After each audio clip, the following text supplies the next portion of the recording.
సమస్త జగములు రక్షించే సకల జ్ఞానమూర్తి, ఎవరింట తాను కొలువుండునో కలుగును వారికి కీర్తి.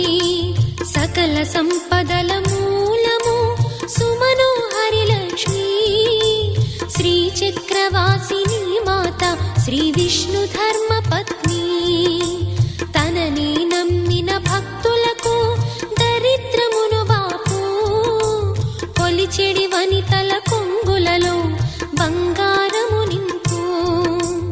అష్టలక్ష్ముల రూపున అవతారం దాల్చినది, కష్టములను తొలగించగా భూమిలో వెలసినది. లక్ష్మీదేవి కథ, శ్రీ లక్ష్మీదేవి కథ, లక్ష్మీదేవి కథ, శ్రీ లక్ష్మీదేవి కథ.